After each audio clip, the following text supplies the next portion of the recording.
이어서 오늘 아침 신문 보겠습니다. 먼저 한겨레입니다. 한국유치원총연합회의 본격적인 반격이 시작됐다는 내용입니다. 법인 취소 처분을 받은 상황인데도 신임 이사장이 전국 지회를 돌면서 유치원 3법 극복 방안 간담회를 열고 한유총 탈퇴 유치원 원장들을 방해꾼이라고 헐뜯으면서 전방위로 압박하고 있다는데요. 지난 3월 대국민 사과와 함께 에듀파인을 조건 없이 수용하겠다고 했으면서 여론이 잠잠해진 틈을 타서 에듀파인 무효 소송을 내고 비리 유치원 명단 공개가 부당하다며 소송을 거는 등 교육부와 교육청을 상대로 한 소송도 끈질기게 제기하고 있다고 합니다. 지난해 아시안게임에서 금메달을 딴 야구대표팀 선수 일부가 병역 이행을 미룬 끝에 대표팀에 선발됐다는 논란이 불거진 뒤 병역 특례 폐지 여론이 들끓었었죠. 그런데 20세 이하 남자 축구대표팀이 국제축구연맹 주간대회 결승에 처음 진출하면서 국위를 선양한 이들 선수들에게 병역 혜택을 줘야 한다는 의견이 일부에서 나오고 있습니다. 심지어 방탄소년단을 비롯한 월드스타 반열에 오른 연예인에게도 병역 특례를 적용하자는 주장도 나오고 있는데요. 오락가락한 특례 적용 사례와 냉온탕을 오가는 여론으로 번번이 논란이 제기되면서 국방부와 문화체육관광부, 병무청 등은 병역 특례 관련 제도 개선 특별팀을 꾸렸고 다음 달 개선안을 공개할 예정이라고 합니다. 줄, 릴베이퍼, 최근 출시된 신종 액상형 전자담배들인데요. 액상형 전자담배가 많이 팔릴수록 금연 지원 사업 등에 쓰이는 건강증진기금이 급감한다는 분석이 나왔습니다. 담배값의 상당 부분은 세금인데 제품 유형별로 세금 차이가 크기 때문입니다. 일반 관련 담배 한 갑에 국민건강증진기금 등이 포함된 3,300원 정도의 세금이 붙지만 액상형 전자담배는 그 절반 수준밖에 되지 않는다는데요. 그렇다 보니 액상형 전자담배의 점유율이 10%포인트 늘 때마다 기금은 약 2천억 원씩 줄어들게 된다고 합니다. 기존 흡연자가 담배를 끊어서 건강증진기금이 수입이 줄어드는 건 좋은 일이지만 신종 담배로 갈아타서 그렇게 되는 건 문제가 있다고 신문은 지적했습니다.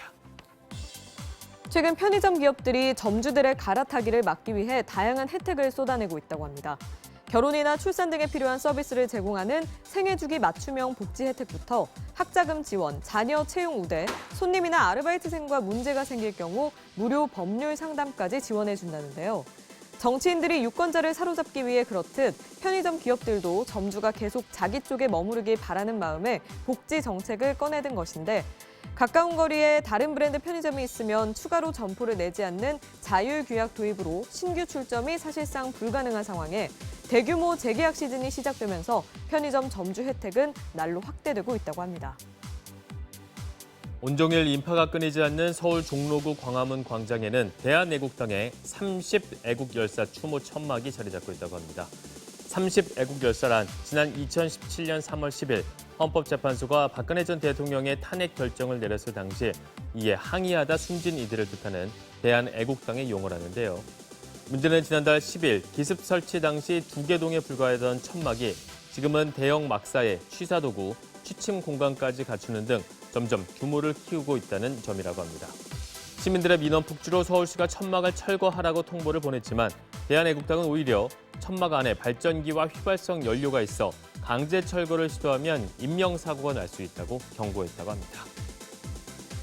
경기도의 한 대학교 청소 용역업체 직원들이 캠퍼스 안에서 키우던 개를 잡아먹자 이 개를 아끼던 학생들이 해당 직원들을 경찰에 신고했다고 합니다.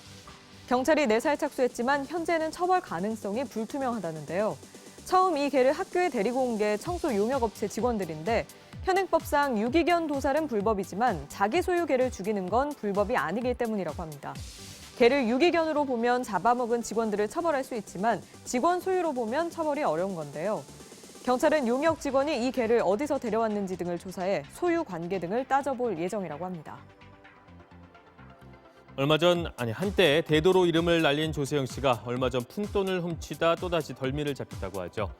그런데 이 사례처럼 절도범 10명 가운데 6명은 1년 이내 다시 남의 물건을 훔치는 것으로 나타났습니다. 대검찰청 범죄 분석 통계를 보면 2017년 기준 절도범 중 1년 이내 다시 절도를 저지르는 경우가 59.4%에 달한다고 합니다. 남의 물건을 한 번도 안 훔칠 수는 있어도 한 번 훔치게 되면 조 씨처럼 상습범이 될 가능성이 높은 건데요. 대부분 절도범이 훔치고 싶다는 충동 때문에 재범의 길에 빠져드는데 실제로 경제적 이유보다는 견물생심이 주된 범죄의 동기로 분석됐다고 합니다. 법조계에 따르면 최근 원고 또는 피고가 10명 이상인 집단 소송이 증가 추세라고 합니다. 한 포털 사이트의 집단 소송을 검색하면 통신사, 카드사 개인정보 유출부터 릴리안 생리대 파문, BMW 차량 화재 등 총 281개의 집단 소송 카페가 개설 운영되고 있다는데요. 피해자 권리 구제 측면에선 긍정적이지만 문제는 일부 변호사들이 패소 확률이 높은데도 무리하게 집단 소송을 제기하는 경우가 적지 않다는 점이라고 합니다. 피해자를 많이 모을수록 착수금이 커지기 때문이라는데요. 재판에서 패소할 경우 당사자는 착수금은 물론 상대방의 소송 비용까지 부담해야 하지만 통상 변호사는 승패와 상관없이 착수금을 받기 때문에 집단 소송이 일부 변호사들의 돈벌이 수단으로 악용되고 있다고 신문은 지적했습니다. 지금까지 아침 신문 살펴봤습니다.